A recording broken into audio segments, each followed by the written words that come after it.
Meeting of the Strategic Planning Committee of Wiltshire Council. My name is Christopher Newbury. I'm the Vice Chairman of the committee, and I'm chairing it in the meeting in the absence of Howard Greenman. If Howard is looking in, as he very well might be, from his sickbed, hope he will be better soon. Howard. Please could I ask for all devices to be turned to silent for the duration of the meeting. If there's a fire alarm, I will hand over to Tara, who will show us safely out of the building. Please note that this meeting is being recorded and broadcast live on the Wiltshire Council YouTube site. For members of the public in attendance, please do not worry about the 2-hour free parking limit, as we have arranged with parking services not to check the public car park for the duration of the meeting. I now open the meeting. And the first item on our agenda is apologies. We've had quite a lot of apologies. I'll hand over to Tara, who is the Democratic Services Officer, the committee clerk on my left. Yes, Chairman, we've received apologies from Councillor Ernie Clark, Councillor Adrian Foster, who has been substituted by Councillor Helen Belcher, Councillor Howard Greenman, who's being substituted by Councillor Bridget Wayman, and we've also had apologies from Councillor Pip Ridout, Councillor Jonathan Seed and Councillor Rob Buell. Thank you very much. So we're down in numbers today, but there are 7 of us and we only have one item, so we had better crack on. The next item is and welcome to Councillors Helen Belcher and Bridget Wayman. Thank you very much indeed for filling in the empty spaces. Minutes of the previous meeting are on pages 5 to 48 of the agenda papers. Does anyone have any corrections to those minutes? I don't see any, so I shall move that we approve them. Would someone like to second? Thank you very much. Councillor Carol King. All in favour, please show. Any against? 1 abstention, someone who wasn't here.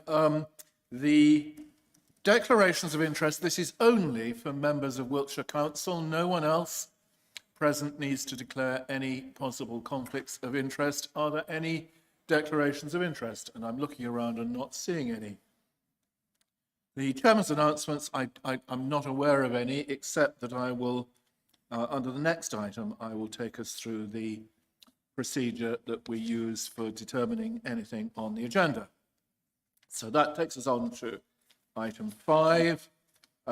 First of all, an officer will present a report and explain the recommendation. We then ask members of the committee and any other members of the council if they're here, but I don't see any, if they have any questions to the officer. We hear the answers. We go to the public participation, and for our one item today, we have 2 people who've signed in to speak. One is Mr. Brewser, who's an objector, and the other is Councillor Mel Alsop, who is representing Lydiard Millicent Parish Council. Following the public forum, we have the formal representation from the local member, if there is one, but today there isn't one, and we have a statement from Councillor Steve I've forgotten his name. Steve Bucknell, who has sent in a statement to be read out, and the committee clerk will read that out. And then we go into debate and we decide the item, and we ask for people not to interrupt us while we are in debate. We take a vote at the end. I hope that's clear. Those who don't normally come, I see 1 or 2 nods. Planning appeals and updates. This is a very short item, and Adrian Walker, who is one of our development managers, will speak to this if needed. Mr. Walker. Thank you, Chair. Yes, just one appeal has been received since the last committee, and that is land east of Church Road, Laverstock in Salisbury. That was an application that was brought to this committee in August of last year. That was with an officer recommendation to approve and that was overturned at committee, and the appeal will be dealt with by way of written representations.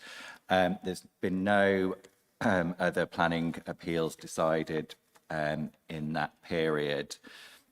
Just one other update regarding the application that was heard at the last committee, which was land off Shurston Road, Malmesbury, which was deferred to allow consultation with the Cotswolds National Landscape Board.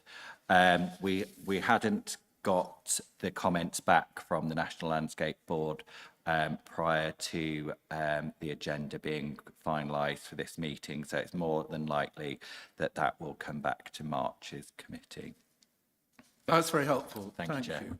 That then takes us on to item 7, land at Clay Pits, Greenhill, Royal Wootton Bassett, and James Repper, who is one of our senior planning officers, who's sitting on my right, will present the report and the recommendation. Over to Mr. Repper. Thank you very much, Chair. Yes, this is land at Clay Pit, just on a screen that I can see. Greenhill, Royal Wootton Bassett. It's a material change of use for land for the stationing of caravans for residential purposes with day rooms and hard standing ancillary to that use. It is a resubmission, although altered, to previous application, which was refused. And the recommendation will be to delegate to the Director of Planning to approve, subject to the following conditions and the conclusion of a Section 111 agreement and appropriate assessment in relation to the North Meadows Special Area of Conservation. These are to be concluded after the approval. This is an aerial image of the site that we can see here. Existing buildings, the back of the site comes down here. We'll see the lines in a second. And this is a barn and farmyard setup, residential properties, and access into the site comes through from here. Next image is the red line and blue line plan that's come through. So obviously this map is slightly outdated from the Ordnance Survey, having buildings there which do not exist on the site anymore, whereas certain parts of here do exist. This plan shows rights of way on the site which come in from the same access. This is the right of way here coming along, which has been mentioned in comments made by councillors, you'll hear in a bit, and people that have responded to public inquiry, public consultation.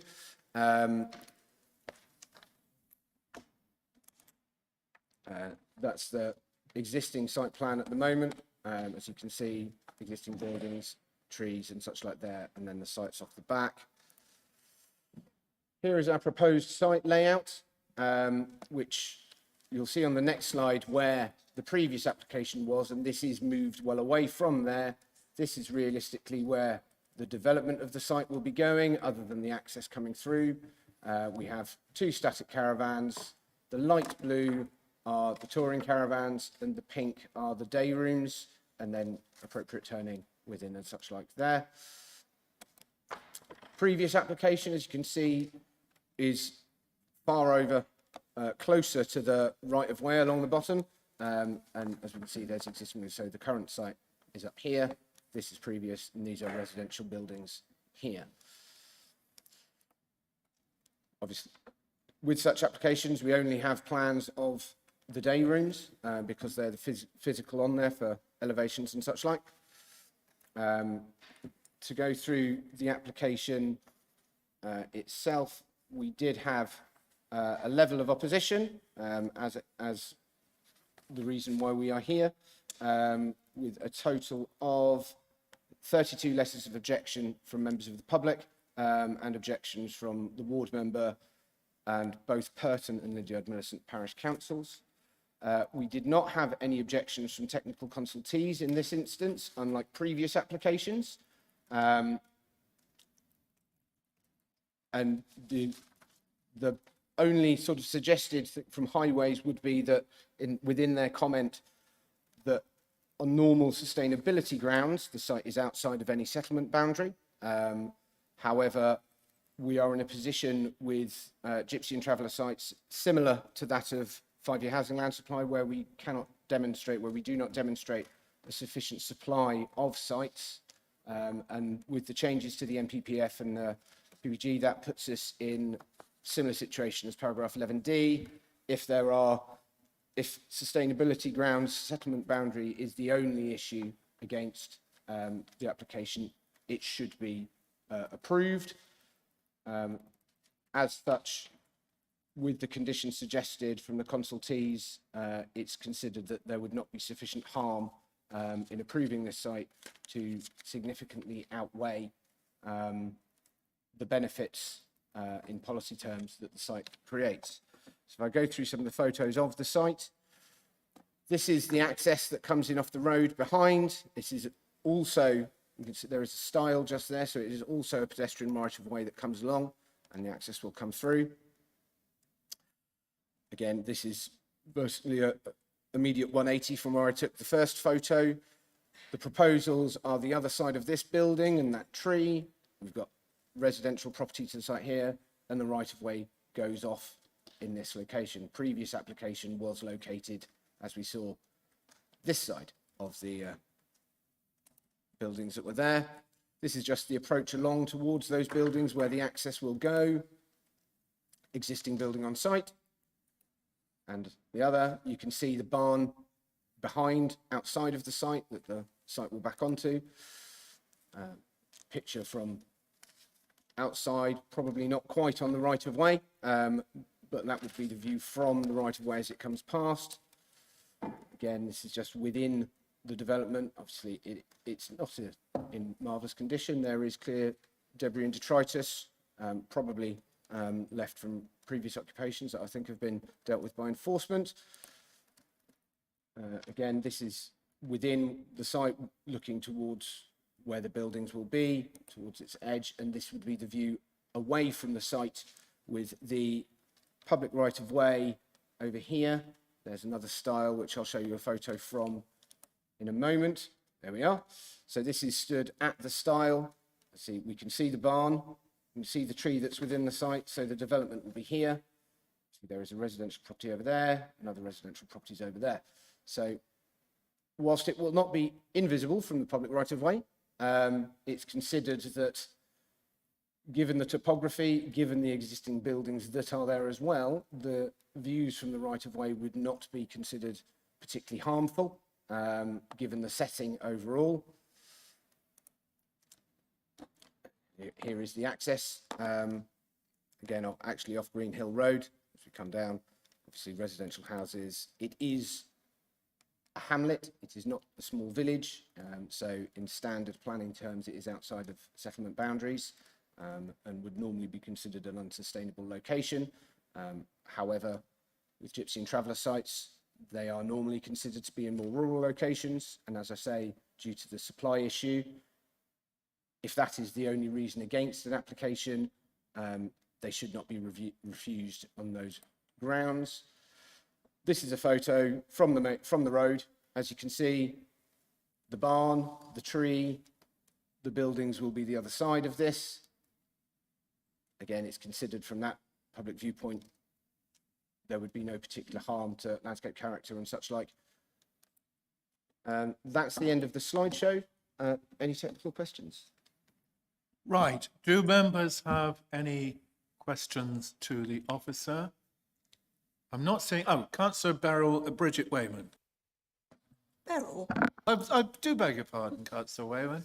I mean, Beryl is an excellent name, but somehow or other my mind moved into the wrong gear there. That's where I got my Beryl the Peril jumper on.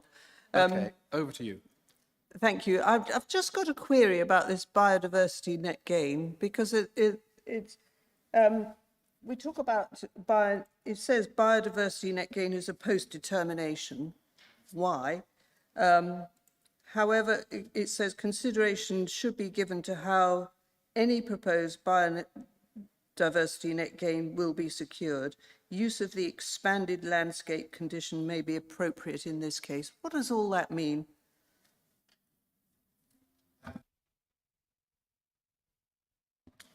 Biodiversity net gain, obviously, as we're all finding our feet with it still as we go along. Applications have to provide metrics and how they intend to achieve biodiversity net gain within a site, which is assessed by the ecology department. But then actually, the real nitty-gritty of that is done after a determination, because it's a deemed condition on any planning permission that is granted that there's a biodiversity net gain condition on there, and they have to provide a biodiversity net gain plan to discharge that condition afterwards. So they've provided their assessment, they've provided their matrix, which has been reviewed by the ecologists. They're happy with what that has been provided, with additional trees and such like being planted within the site. So they're happy with it. It's then after we put the correct informative on, and it's to do with conditions later on. Thank you. May I come back, Chairman? I Yes, please just do. think it's interesting that you say that you are just getting to grips, or planners, I guess, are just getting to grips with biodiversity net gain. I think councillors are as well. And I know this is slightly off the wall and nothing to do with this particular case, but I do think, you know, we're coming up to having a new council after 1st of May, and this is something that should be included in training for all members who sit on planning committees, so that we all get a really good understanding of what it means. Because I think a lot of us are a little in the dark about it, and I think it's something that should be expanded upon. Thank you. That's a very good point. I think we could probably minute that point. Did you get that, Tara? No, repeat that. Bridget, Councillor Wayman. I'm suggesting that all councillors, come the new council, should have some training on biodiversity net gain. All councillors should have it, especially all councillors who are sitting on planning committees. We should have some full understanding of the implications of biodiversity net gain that have on planning applications. Thank you. Does anyone mind if we minute that suggestion? I see no one objecting, so we will minute it. Councillor Elizabeth Threlfall, then Councillor James Shepherd, and I think I saw another hand, Councillor Helen Belcher. Yes, I wanted to just clarify a couple of questions that Councillor Steve Bucknell raised in his email. This business about the land ownership and whether that's going to stop them being able to deliver the development. Councillor Bucknell suggests that not all the land is owned by the applicant. And the other question was really, we do seem to have changed our approach to sustainability on sites. It has since the last application. Is that right? First of all, with regard to land ownership, land ownership is not a planning matter in the consideration of planning and such like. However, if evidence is provided to us that says certificates have been incorrectly submitted and people don't own land, then obviously we will take that in because an application would be invalid. I have not been presented with evidence that tells me that this is incorrect. Therefore, the permission goes ahead as was, or the decision goes ahead as was. And with all planning cases, the approval of planning permission does not give anyone any right to do any work on someone else's land. So that would be in that. With regard I think we can pass that answer back to Councillor Bucknell because he clearly has some information and it may be that he can follow that through with you. Sorry, please carry on.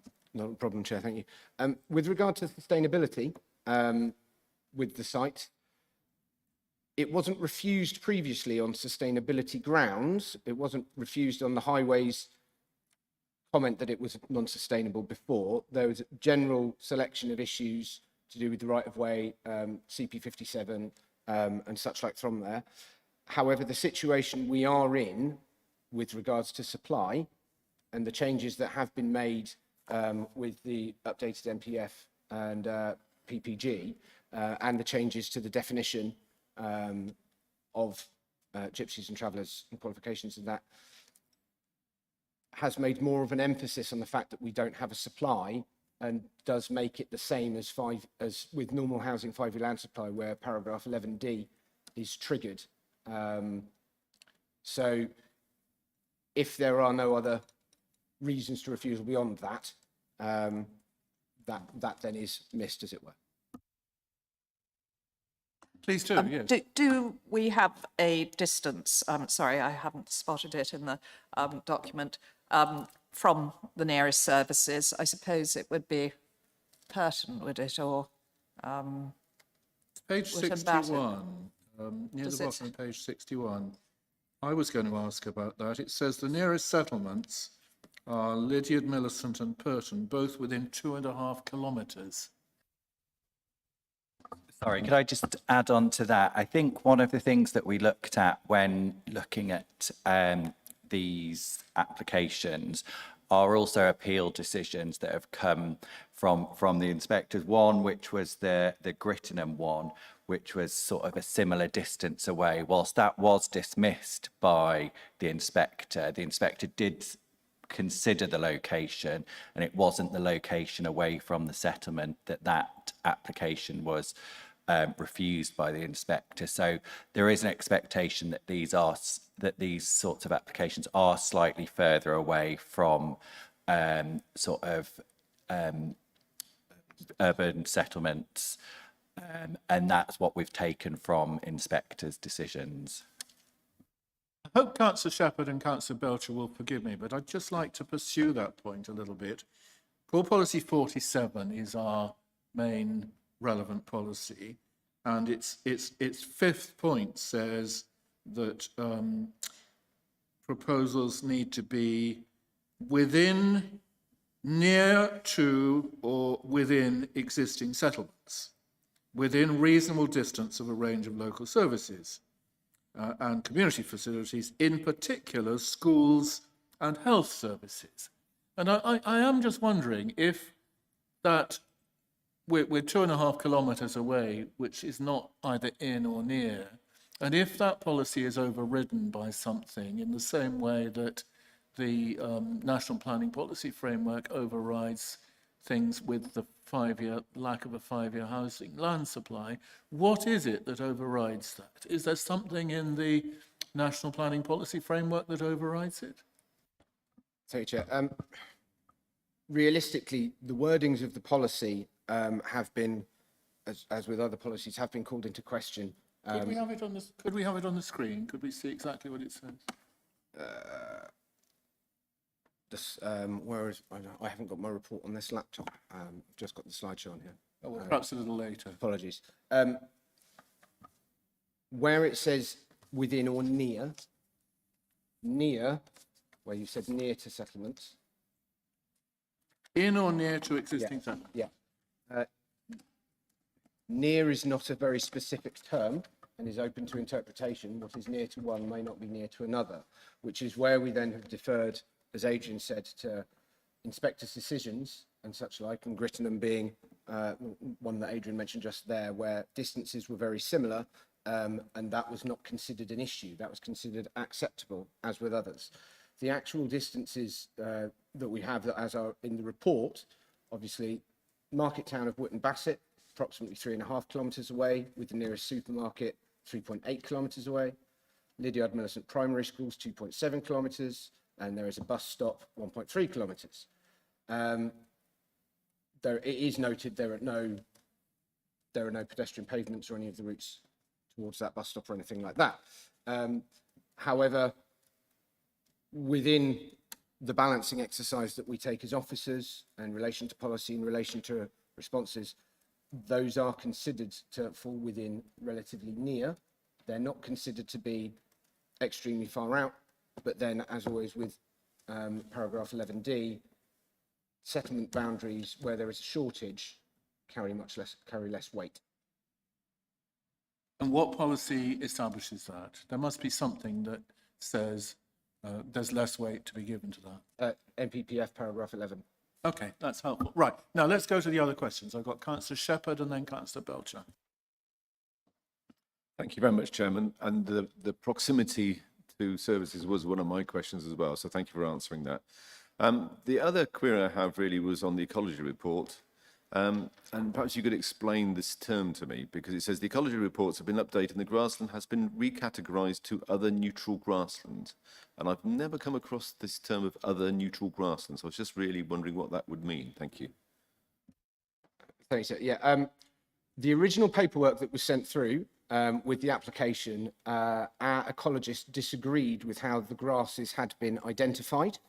I have to say, equally, I was not aware of quite so many different types of grass that form within BNG, but there would appear to be several different ones. So our ecologist went back to their ecologist and discussed that it had been filled in incorrectly and wanted it done correctly. So it was resubmitted, and that was the comment received in relation, that she was happy with that designation of grassland, whereas previously it had been wrong. So I what was it confess I'm not previously? an ecologist. Could I? Do we perhaps know what ask- it was previously? Yeah, that's was my question really. What was the previous term? Because having farmed for quite a long time in my life, If you bear with me, I will. I've also never really come across this variety of grass.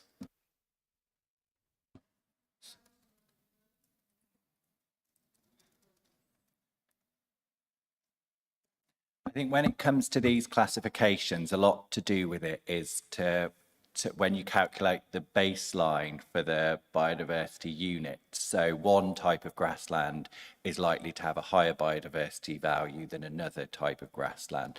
So it's important for the ecologist to make sure that is calculated correctly, so that you then are calculating from the right base level, the 10% above that. So different grassland types have different biodiversity values.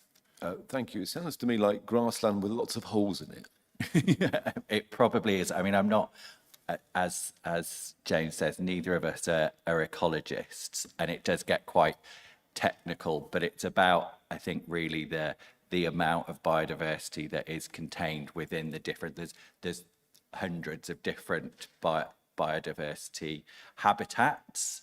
Grassland is one of them, but it is then categorized into lots of different categories. Do you have? See if I can find the original response. Thank you, Mr. Repper is just looking for the original response so that we can answer the question. And then we will come to Councillor Helen Belcher, who's being very patient.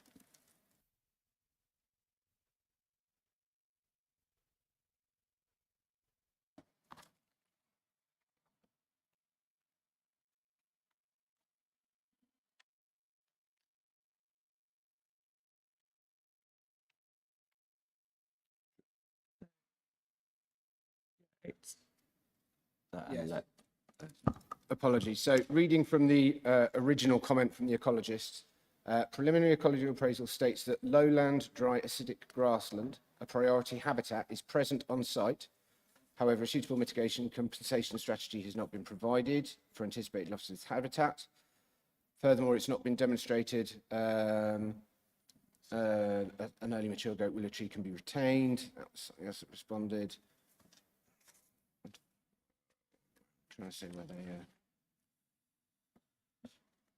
So the preliminary ecology appraisal states that the site largely contains lowland, dry, acidic grassland. that's the answer. So the original was lowland, dry, acidic grassland, and recategorized to neutral grassland. So I think originally they were classifying it as something with a higher biodiversity unit.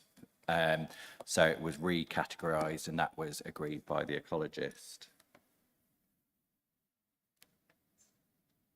Does that answer your question? It does. Yeah, thank you very much. Thank you very much. And on to Councillor Belcher. Thank you, Chair. Going back on the slides that you've shown onto the previously refused scheme and the plan before it, it's a kind of compound question, and there's probably a supplementary. So that's your proposed site plan and then the previously refused scheme. Yep. These seem to be different scales, and I'm struggling to work out whether this suggestion, this proposal, is bigger or smaller in area or the same size as the one which was previously refused. And then I wondered also if you could outline the reasons for refusal of the previous scheme and what, if anything, has changed in policy terms between that refusal and today? Certainly.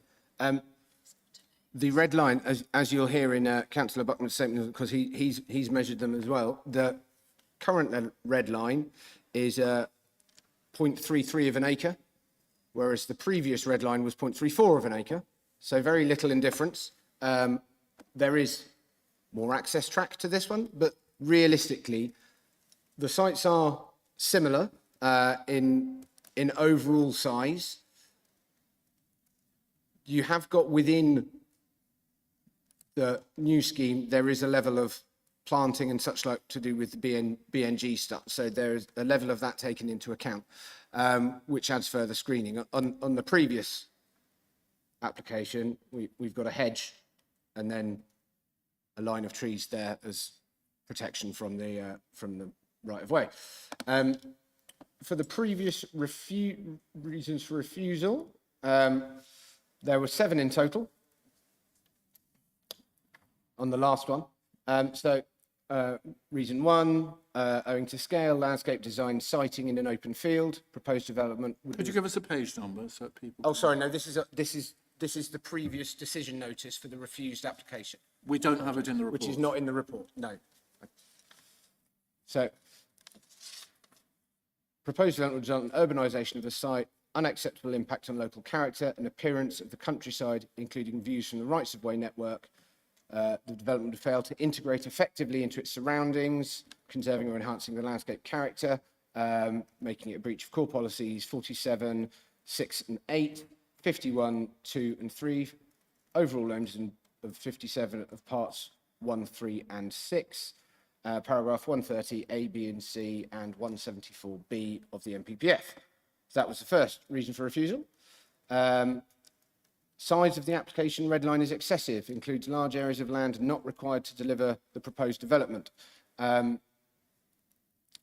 how does this application compare with that one in size? As I said, size of the red lines is virtually identical, 0.01 of an acre different. We do, however, have further access along the red line for this application. So I'll go back to But one this here. reason for refusal is about size. That reason for And refusal the was- size is still almost exactly is the very same. similar. Okay, Yeah, carry on. Yep. As I said, with this one, we have got a bit more red line for the access, but then we also have biodiversity net gain, which needs to be within a red line. Otherwise, it becomes very legally complicated if you propose BNG within the blue line. So before it was too big and now it's slightly bigger, is that right? Now it's it's a tiny bit smaller, 0.01 of an acre smaller. I beg I got that wrong. I think with the previous scheme, there was no identification of why they needed such a large area of land. For this one, they have done a landscaping scheme, and there's a condition to secure that, and that's why this one is acceptable, because we're shown what that land is going to be used for, and it's predominantly landscaping, which will help screen the development from the wider area. That's helpful, thank you. Another reason for objection before was failure to provide sufficient information for ecology appraisals. That has been done with this application, as per BNG. Application previously failed to provide sufficient information to do with bin storage and collection, and there had been an objection from the wastes team on that application. This time round, bin storage is marked on the plans, and the waste collection are not objecting and are happy it can be conditioned on any decision. A condition is suggested. Application fails to demonstrate development safe would be safe for users of the public right of way. Objection from the rights of way team. And the application fails to provide information in terms of available or alternative accommodation for the applicant or any personal circumstances conflicting with development plan policies. So what's changed on the public rights of way front? There was an objection on There was that? an objection previously from public rights of way because the application was much, this line here is the public right of way, according to the maps. So right on top of it, very close. Separation, there were issues about its separation from there. And That distance is a couple of metres, is it? realistically. Whereas now, we're at far side of buildings, well separated from the right of way, access is shared, but rights of way are happy that this satisfies their previous objection and have not objected. And as for the last one, the application failed to provide information about alternative sites, we are in a situation where we cannot demonstrate sufficient supply, which therefore overcomes that objection as well. And again, we go back to policies for lack of supply. There must be sufficient issues with regards to harms from the site to outweigh that. And it is my contention that there aren't sufficient, and therefore that's why my recommendation is for approval, subject to the conditions. Thank you. And are there, the last part of the question was, what, if anything, has changed in our policy terms between that refusal and this application, or the date of this meeting? What's changed within policy terms is our inability to supply, to have a 5-year supply of site, and the impact of that, which has been supported by inspectors, basically saying that we can't demonstrate. So in terms of policy, nothing has The changed. core strategy hasn't changed. Yeah. Okay. There And then- is, sorry, as Adrian's just pointed, we do have the emerging new strategy, Yep. which is coming through. But again, inspectors have also stated that whilst that strategy will provide the correct number of sites, once it's worked out on the old methods, that will take time to deliver. Therefore, at current point, we do not have a supply. Thank you. And one other little question, if I may, Chair. On that proposed site plan, there is no adjustment to the track or route going onto the site, whereas on the previous plan on the next slide, there appears to be a proposal to widen that track. That was my interpretation of it, because there's areas of brown alongside that track. So on the previously refused scheme, on the next slide.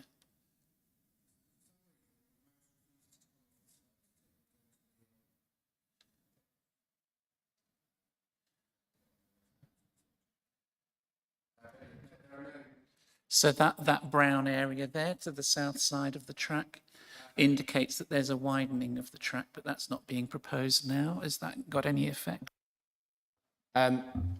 Realistically, those issues were not, the widening of the track wasn't raised as an issue in the previous application as a reason for refusal or objection, things like that. However, that wasn't considered particularly pertinent to this application because it isn't included on the proposed plans for this application. So we look at the plans for this one and it's therefore the movement away. So the track is as on the scaled plans, which would be conditioned. Can you tell us what the solid brown colour means? I believe that was for hard standing. We look on this one, that permeable hard standing is how they've done the brown on here. I don't have the key for the other one, but I believe it was similar, as you can see from it being the same colour as the main site for the housing and such like. Is there a key for that? There will be a key for that on the previous application. I can have a look for you, sir.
The brown on the previous is proposed loose-bound permeable hard standing.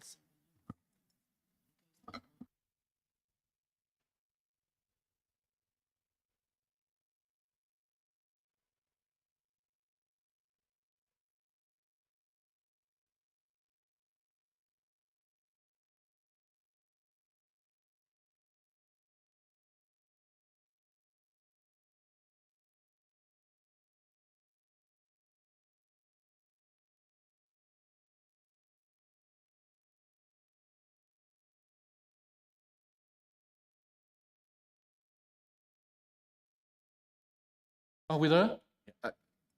Sorry, Chair, yes, I did say it's proposed loose bond permeable hard standing. Okay. Councillor Carol King. Thank you. Page 56, under waste, it talks about collection points shouldn't exceed the recommended carry distance. So I take it the carry distance would preclude people taking their bins down from this proposed site to the highway, so that, you know, to avoid the bin men having to go up the track. Is that the bins shown on this plan, Mr. Repper? The bin store on the site is over here. When it comes to waste, talking about carry distances, that is for their staff, similar right. interstate. So it's like a member from the refuse team won't walk up a track to get the bin to then bring it back to put it to the lorry. So if the lorry is at the end of the road, they have to take their bins to the end of the road for them to empty them. Similar on estates with unadopted or insufficiently wide roads for the lorries to go along. All right, okay, it's not about residents having to So track yeah, down. the residents, as part of this, what they have to submit, they will have to take their bins to a bin drop-off point, and then collect them and take them back. So do we have a bin point here? That's a suggested condition for after. Obviously, people can take their bin for collection anywhere within their red line. The red line goes up to the road. Okay, so the bins could be taken all the way to the, The bins could be taken to the junction there for collection and brought back, similar to if someone was up a farm track and had similar arrangements. are there any other questions? To the sorry, audience? Councillor Carol King. Sorry, I had a couple more, but I didn't Carry want on. to put them together. Page 57, it says, please note, Natural England must be consulted for all development in this zone. Were they consulted? I somehow missed their name in the report. That Natural England, that's to do with the North Meadows SAC with the Section 111 agreement, which is drawn up, which is all sorted out later because legal costs and such like. We have an agreed appropriate assessment with them that states that if someone has completed the Section 111 undertaking, that is acceptable. But I say that is a process that is done after the fact because of costs. Yeah, okay. And the last one was just the next page, 58. It was under publicity. These were from resident comments, so you may not know the answer, but one of them says, previous occupants were evicted for less. What on earth does that refer to?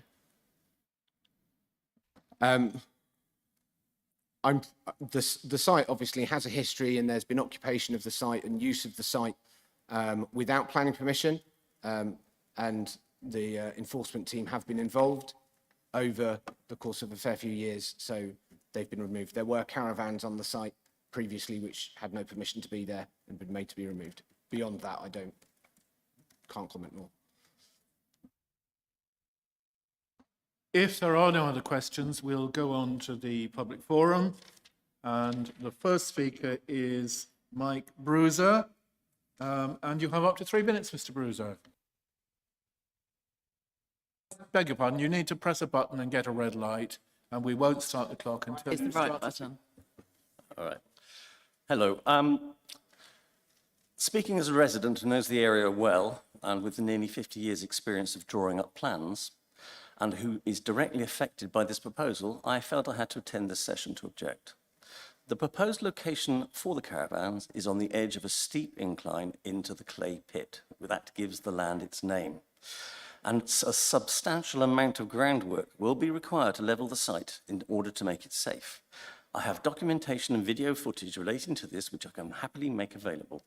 I flagged this as a concern in my original objection, having enlisted the help of a builder and an architect in order to assess the work required. Based on their measurements, the land where the caravans would be situated drops by 4 meters, meaning they would be hanging in mid-air. If no major work was done, we have calculated it would require 1,306 metric tons of hardcore to make it secure. This translates to 72 3-axle HGV lorry loads, which would need to come down the single track along the public right-of-way and then via the gravel track across the field. This amount of groundwork would cause considerable disruption to the lane, to local wildlife, and to the residents during construction. It is not clear what sort of long-term impact this would have on neighbouring properties, farms, but it would seem reasonable to assess that before approving this planning permission. I also need to flag that the site is overlooked by a number of properties which are not shown on the original plan. These properties are positioned higher up on the hill, making it extremely difficult to screen the caravans to give the occupants privacy. Conversely, the associated light and noise pollution would have a negative impact on the existing residents. Green Hill is a quiet, rural hamlet based around a dead-end, single-track road, which struggles to support the traffic from the 50 properties dotted along it. Effectively adding 2 households to this small community will have a disproportionate effect on it, and therefore I would respectfully ask the council members to reject this application. Thank you very much, Mr. Bruiser. And then the other speaker today is Councillor Mel Allsop, who is the Vice Chairman of Lydiard Millicent Parish Council. Thank you. This is the 3rd application for this site from the same applicant. The previous 2 were refused as being contrary to core policies 19, 51, 57, 60 and 61, as well as 47, 5, 6 and 8.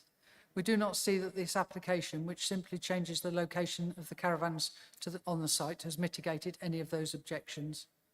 Green Hill is a small hamlet situated on a mile-long single-track lane where passing places are mainly residents' driveways. There are fewer than 50 properties in total, and all except one farm front onto the lane, with no properties set behind others. The site in this application is halfway down the lane, immediately behind 2 existing properties, and is overlooked by 3 others, so goes against the general character of the area.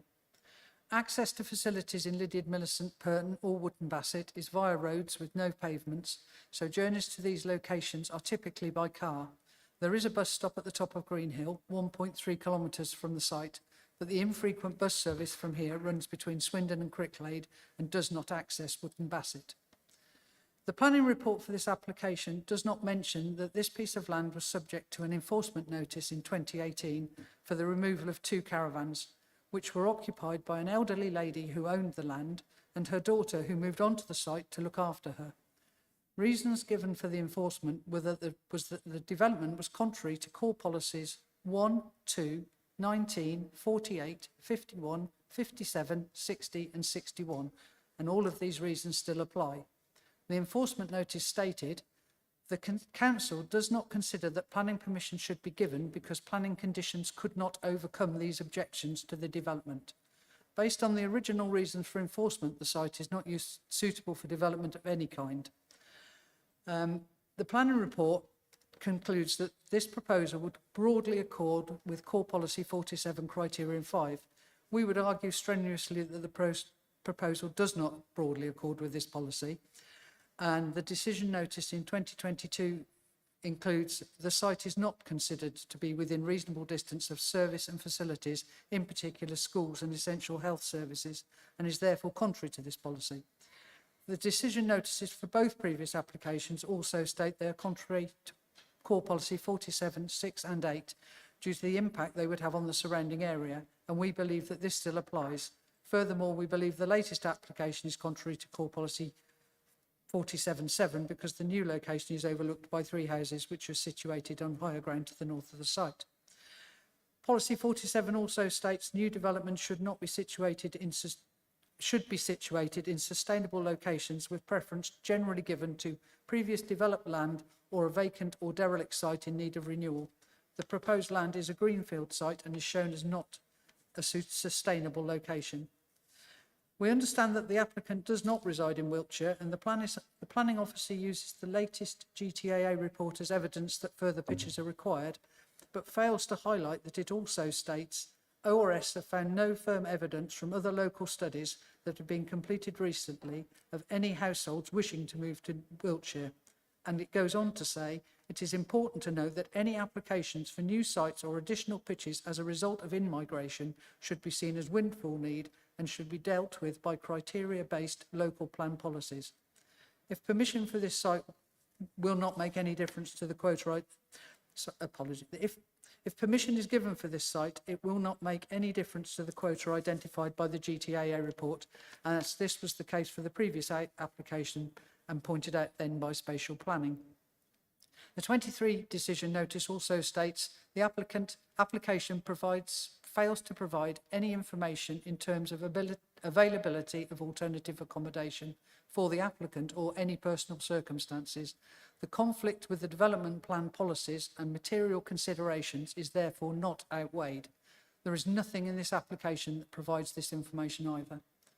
In summary, the strategic planning report makes no mention of the original enforcement notice served in 2018, which states the council does not consider that planning permission should be given because planning conditions could not overcome these objections to the development.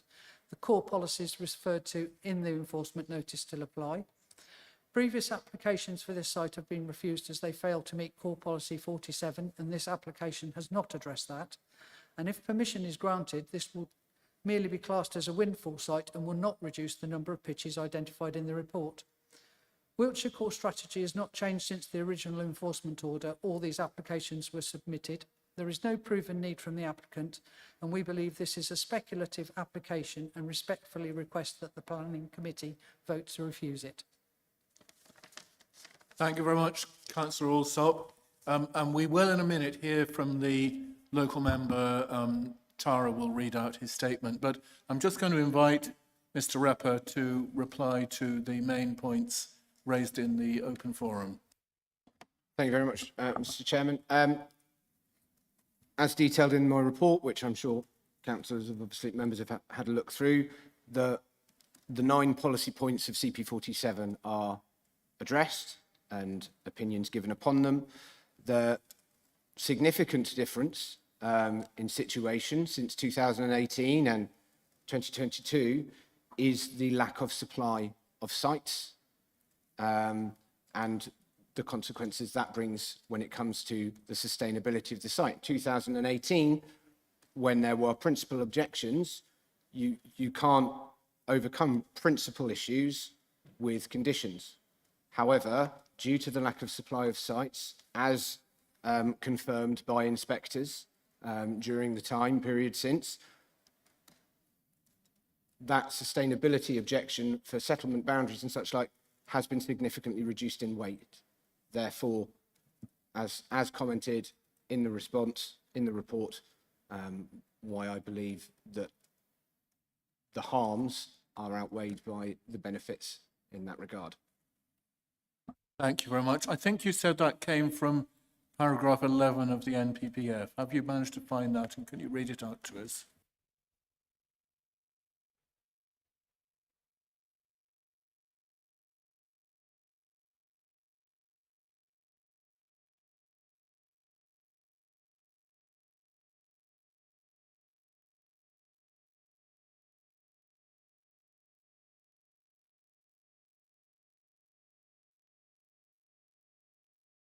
Can Mr. Walker help if we haven't got it? I have got the NPPF in front of me now. So, just skipped it too fast.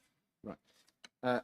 11D, where there are no relevant development plan policies or the policies which are most important for determining the application are out of date, granting planning permission, unless the application of policies in this framework that protect areas or assets of particular importance provide a strong reason for refusing the development proposed, or Any adverse impacts of doing so would significantly and demonstrably outweigh the benefits when assessed against the policies in this framework taken as a whole, having particular regard to key policies for directing development to sustainable locations, making effective use of land, securing well-designed places, and providing affordable homes individually or in combination.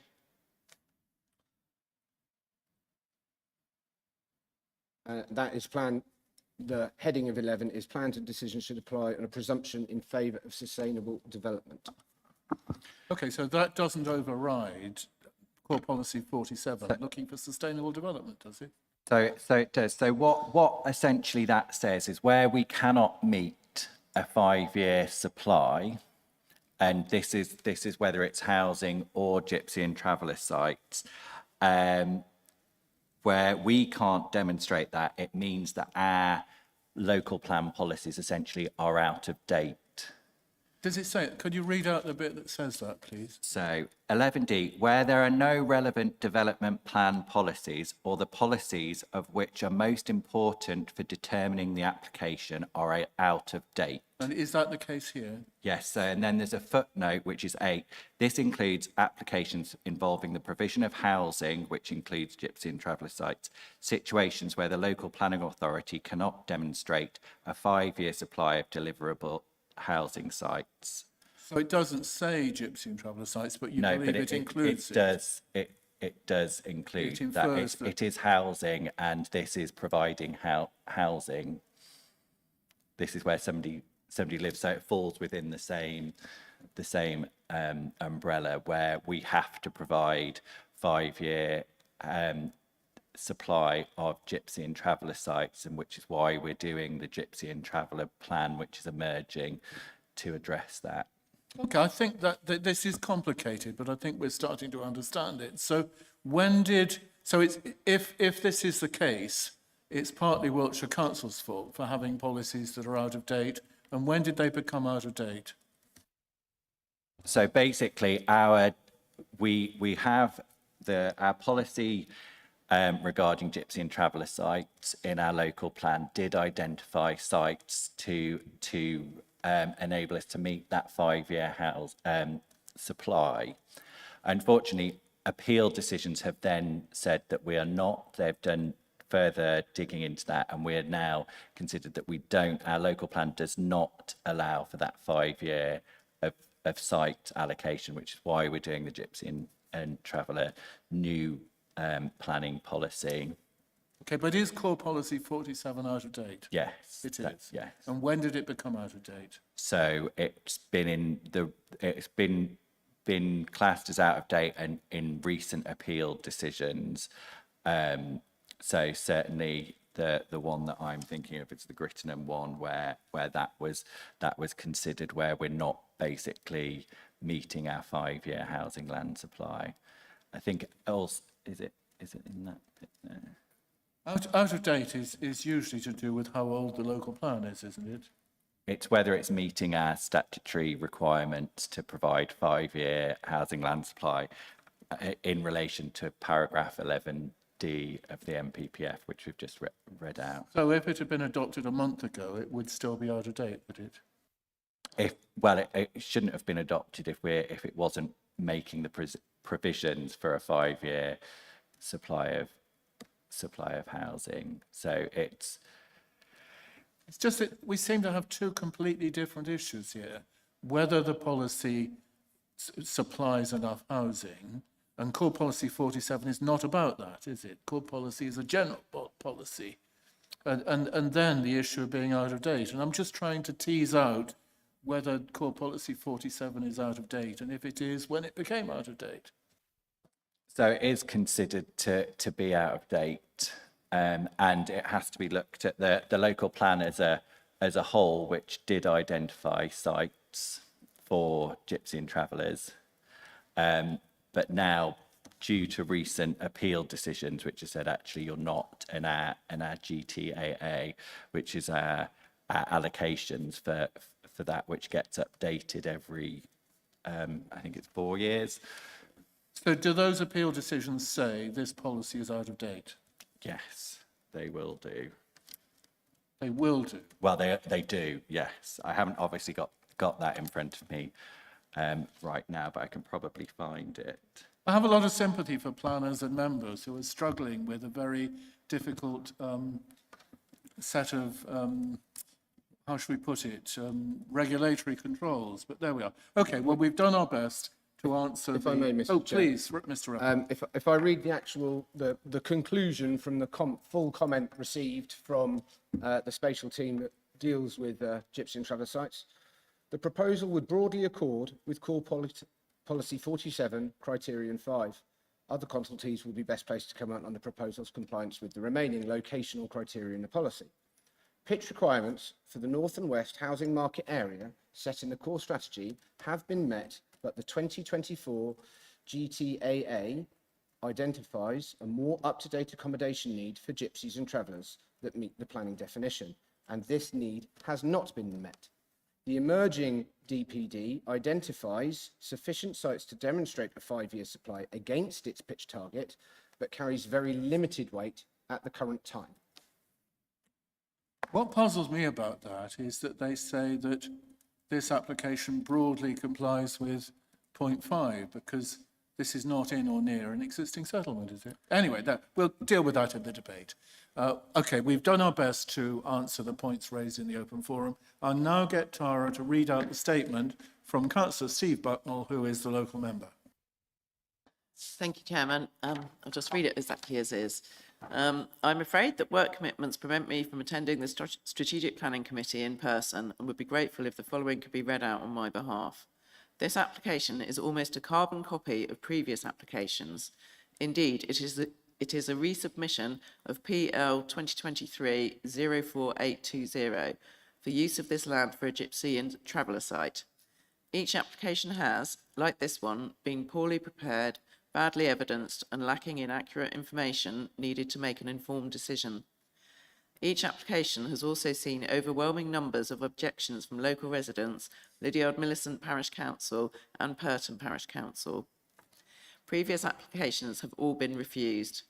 PL 2023-04820 was refused on a number of grounds, including owing to the scale, layout, design and siting in an open field. The proposed development would result in an urbanisation of the site. This would have an unacceptable impact on local character and the appearance of the countryside, including from views from the rights of way network. The development would fail to integrate effectively into its surroundings, to conserve and or enhance landscape character or relate positively to its landscape setting. The proposal is therefore in conflict with Wiltshire Core Strategy, Core Policy 47, Criteria 6 and 8, Core Policy 51, points 2 and 3, Core Policy 57, Overall Aims in Parts 1, 3 and 6, and paragraphs 130, A, B and C, and 174B of the NPPF. Nothing physical has changed. The development would lead to the same level of urbanisations, and so the same reasons for refusal should be used again. The location of the proposed pitches is, if anything, even more harmful due to the proximity of existing dwellings. The second reason for refusal was the size of the application red line is excessive, and it includes large areas of land not required to deliver the proposed development. The proposal would therefore change the use of a significant quantum of surrounding land unnecessarily, which would not respect the scale of Green Hill. This places the application in conflict with Wiltshire Core Strategy, Core Policy 47.8 and paragraph 25 of the Planning Policy for Traveller Sites. The red line in the previous application was 0.34 acres. For this application, it is 0.33 acres. To all intents and purposes, the same size site, and therefore the same reason for refusal should be used again. Local residents have informed me that the applicant does not own all of the land required to deliver the development. Whilst land ownership is not a planning matter, the committee will be well aware of government guidance that consent should not be granted if there is a reasonable prospect that the development cannot be delivered. Such is the case here. The highways officers seem to have changed their stance for no discernible reason. With the 2023 application, the highways officer objected, saying, Green Hill is a small village in terms of the Wiltshire Core Strategy. is an unsustainable location for the development proposed. The lack of local facilities, employment sites, and the distance to nursery, primary, and secondary schools would lead to an increased reliance on journeys by private motor car. Consequently, the proposal does not meet the aims of the NPPF and the Wiltshire Core Strategy, which seek to reduce growth in the number of motorised car journeys.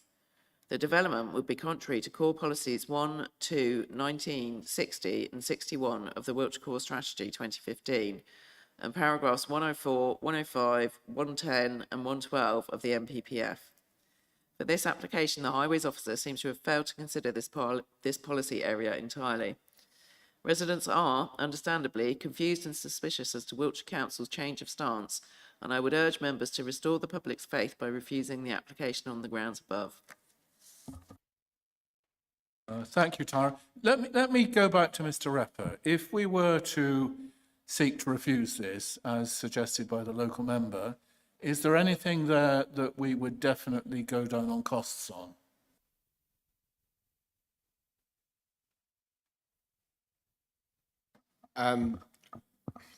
Realistically, Mr. Chairman, that comes down on what you refuse it on. Realistically, costs tend to be. Well, I'm asking about what the local member is saying. He's giving us some suggested reasons.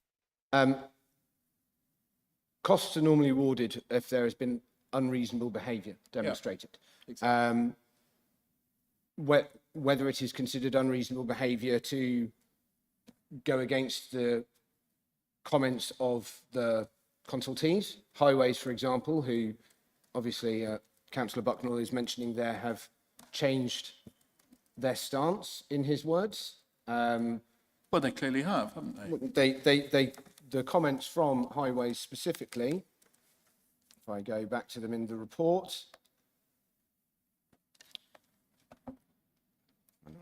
apologies. They previously said what Councillor Bucknell is quoting, and now you'll tell us what they're saying now. Now, whilst the application is a resubmission of a previously refused scheme of erecting 2 number gypsy traveller pitches on private land, the Rights of Way team have withdrawn their earlier objection, subject to suitable conditions being met.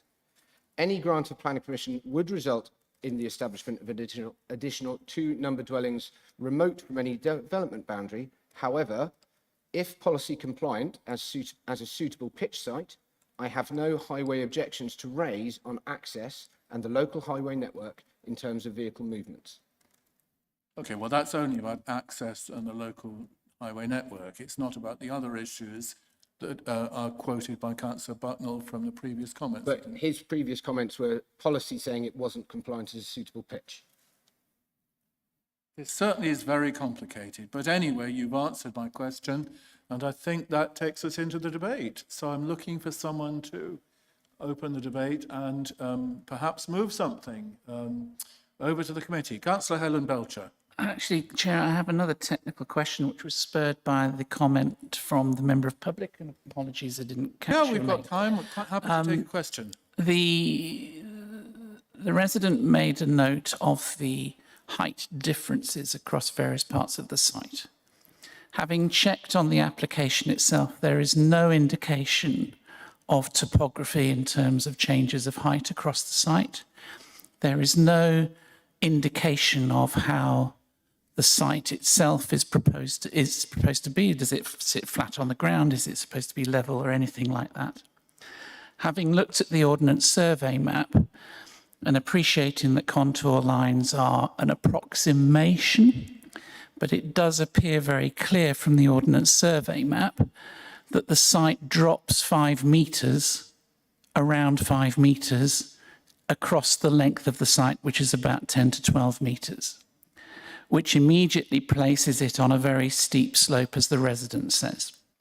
And I think that is partly evidence. Photographs tend to flatten out slopes when they're presented. To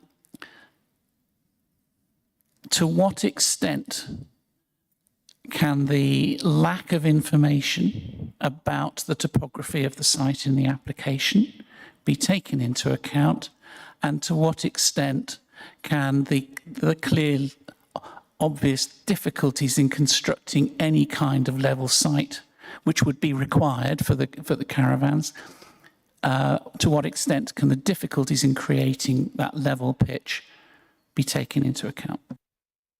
Mr. Bruiser, you've been on site, no doubt. I beg your pardon. I mean, Mr. Repper.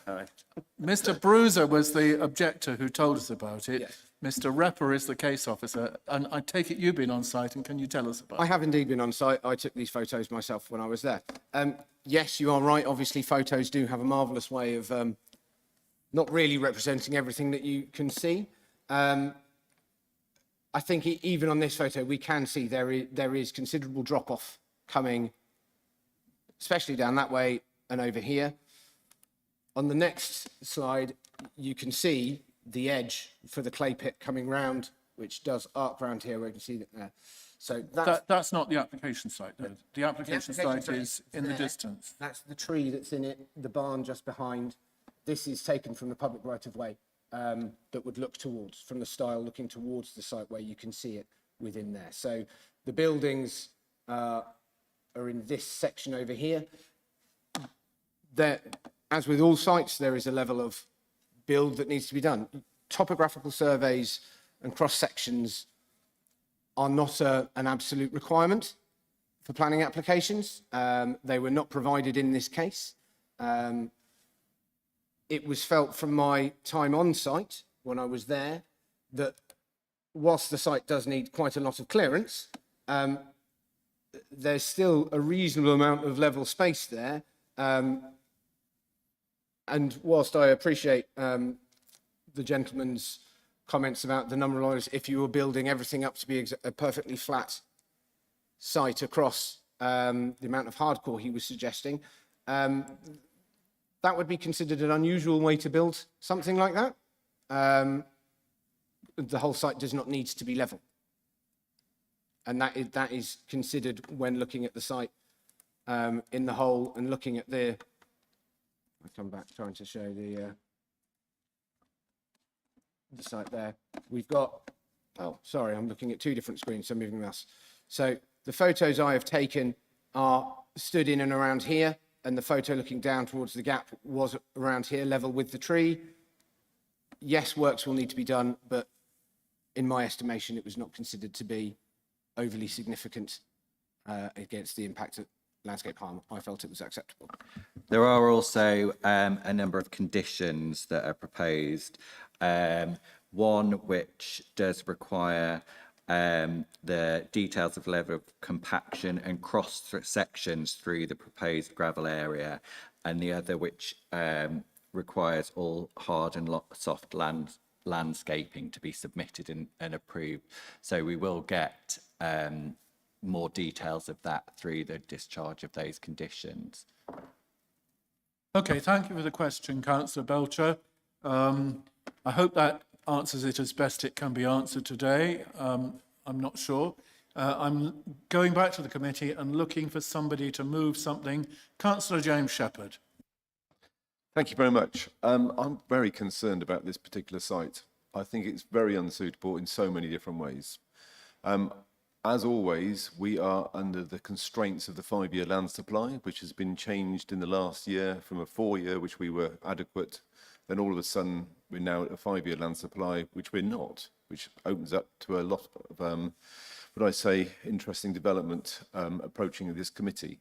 I'm really concerned about sustainability. And I think that you are right. What one person thinks is sustainable, another person may not. And my feeling is that the kilometre to nearly 3 kilometres, it's not sustainable. So my thought is to propose that we refuse this application because I don't believe it is sustainable. And I'd like to debate that. I think officers are saying that if we were going to refuse it, we should not refuse for that alone. Am I right that we should find some other reason as well? Am I misunderstanding you wrongly, Mr. Repper, Mr. I mean, ultimately it's down to members to decide what they why they want to go against the officer's recommendation. Obviously, if the concern is purely on the location of it, then that can be something that members could vote on. If there are other reasons, if it is not just that, then we need to make sure we include every reason, that because it is a planning balance exercise, that it all weighs in the balance. And if there is more issues other than just the location, then we should include those as well. So Is there anything in Councillor Steve Bucknall's list of reasons for refusal that you think would be totally unreasonable? I mean, the issue is, are we being reasonable or not? Is there anything there in what is suggested by Councillor Bucknall that we would be unreasonable to adopt? I think if members agreed with what Councillor Bucknall says, they are mainly on subjective reasons. So that is something that members could take a differing view to the officer's recommendation. Yeah, I mean, clearly it's a subjective view as to whether this is in or near an existing settlement. and again- Councillor Shepherd is taking the view that it isn't in a settlement or near one. I mean, how do you feel about adopting Councillor Steve Bucknall's suggestion and see how we get on with that? I am wholehearted in favour of that. I believe it's a well-reasoned argument. I think he's an awful lot of very good points that he brought up. But I think coupled with my thoughts that it is not near a settlement, I think I'd like to go with both reasons. Both reasons being that one And Councillor Bucknall's. and Councillor Bucknall's. Okay, so you're moving, and Tara has got it in front of her, what she read out from Councillor Steve Bucknall, and you're moving that. And is there a seconder for that? Well, I will second it so that it gets voted on. Right, so we have a motion for refusal based on Councillor Steve Bucknall's proposal. I'm going to put that, sorry, does anyone else wish to speak? Councillor Stuart Palmer. So what do the officers think the chances are of defending an appeal? Can we defend that appeal? Adrian or Mr. Repper? Obviously, we have made a recommendation to approve this, given recent appeal decisions from inspectors, which have majority been in favour due to our lack of supply, basically, and they put great weight onto the fact that we are not meeting our requirements to supply these, which means that Core Policy 47 essentially fails, therefore out of date, because it is not allowing us to approve. So whilst we can still use Core Policy 47, the weight that we are given to it to be able to say, especially when it comes to distancing being near, well, obviously the way that we're interpreting something being near needs to be widened, because it's not allowing us to approve enough sites. And then the other reasons that Councillor Bucknall, he's got Core Policy 47. Councillor Shepherd has added bullet point 5. Councillor Bucknall refers to 6 and 8. Councillor Shepherd is adding bullet point 5 to that. And then there are the other reasons that Councillor Bucknall gives. Are there any of those that are unreasonable? I think that's the question from Stuart Palmer. To say, Are there any that we can't defend? CP 47.6 requires that the site will not have an unacceptable impact on the character and appearance of the landscape and the amenity of neighbouring properties, and is sensitively designed to mitigate any impact on its surroundings. In the report, I have recommended that due to the site being against a farmyard and barn building and not immediately up against residential property as it was previously, that in the landscape context and character and appearance of the area, I do not feel that that is sufficient grounds to act as a reason for refusal. But So it you is would, subjective. so you would recommend that we take that out, would you? That bullet point 6? Well, my recommendation is that it complies with 6 and 8 and 5. So obviously, Yeah, but I'm asking you about what is unreasonable and what can't be defended. And you're saying that bullet point 6 of Core Policy 47 you think could not be defended. Am I right? we can try and defend anything in this regard because, as Adrian has said, these are relatively subjective and in a balance. You're not when it comes to unreasonable behaviour, it has to be unreasonable, and normally quite grossly unreasonable for costs decisions. It's a balancing act that. So it's you arguable. have to, it has It's to come up to you. Okay, does that answer your question, Councillor Palmer? Yeah, kind of, because what I don't want us to do is end up, You don't want us in hot water. You don't want us I can understand jumping that into the. everybody's Yeah. objections to it, but I think that we can keep residents very happy by refusing this and having these reasons. But if it's a pointless activity that's just tying up officers. I understand. You wanted to make sure that officers were not warning us, you are going down a very dangerous path here, and I think they're not.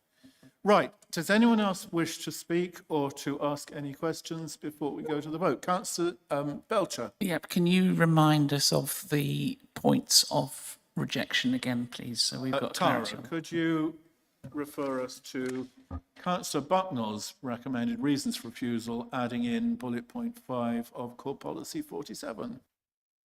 Okay, so Councillor Bucknell's reasons for refusal were that it was, well, there's a lot of preamble, but essentially that it was in conflict with the Wiltshire Core Strategy, Core Policy 47, numbers 6 and 8, Core Policy 51, 2 and 3, sorry, 51 points 2 and 3, Core Policy 57, the overall aim of it, and parts 1, 3 and 5, paragraph 130, A, B and C of the MPPF, and paragraph 174B of the MPPF. That was all to do with scale, layout, design and siting in an open field and impact on the countryside, etc. And then there was a second reason for refusal, which was the proposal would change the use of a significant quantum of surrounding land unnecessarily, which would not respect the scale of Green Hill, so it's in conflict with Core Strategy, Core Policy 47.8 and paragraph 25 of the planning policy for traveller sites. Okay, so that spells it all out. Councillor Bridget Wayman. Thank you. I was just wondering whether Core Policy 47.2, little 2, which says where proposals satisfy the following general criteria, they will be considered favourably. And then 2 is, it is served by a safe and convenient vehicular and pedestrian access. I think our danger there is that the highways officer is saying that it is. Am I right? Mr. Repper is nodding, Adrian is I'm nodding. just staggered by that because there's no pavement for walking. The lane is really narrow and it's got some significant bends in there. If you are a child or any pedestrian walking, it's not, I'm amazed that someone would say that was a safe and convenient route for vehicular and pedestrian access. I'm surprised too, So but our difficulty, Councillor Wayman, is that if we go against our highway officer's professional advice, somebody could say, well, you're being unreasonable because you're not highway professionals. And I mean, you almost are because of your background. Well, I would have thought I'm a that common man on the, was it the Clapham omnibus, who would take a common sense view, looking at that Green Hill, saying it's narrow, a narrow lane with some quite high hedges and no pedestrian pavement. Let me go to Councillor Shepherd and see if he would like to add in Core Policy 47, bullet point 2. I probably won't actually, if that's okay, Chairman, because again, I would rather keep our focus on the actual positioning of the whole site. And I think this may muddy the water slightly, and I would think that going against, as you say, the expert opinion of the highways, although whether we agree with them or not, I think is not really material to this particular case. So I will actually not like to take that one on. If there are no other speakers, I'm going to go to the vote on the motion for refusal as moved by Councillor Shepherd. All in favour, please show. So we've got 1, 2, 3 who are in favour of refusal. 1, 2, 3 in favour of refusal. All those against refusing it? 1, 2, 3, 4. I need someone to move something different. Move the officer recommendation. Councillor Palman is moving the recommendation for permission. Is there a seconder for that? Councillor Carol King. Does anyone wish to speak before we go to the vote? I see no one. So all in favour of giving permission to this, as per the recommendation, please show. 1, 2, 3, 4. Any against? 1, 2, 3. That is permitted. Well, we've got through it.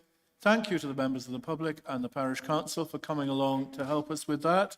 Thank you to the officers for their very thorough report. And my goodness me, this was a complicated one. Well done, everybody. I think, oh, and thank you to Councillor Bucknell for sending us his comments, which very, very nearly made it.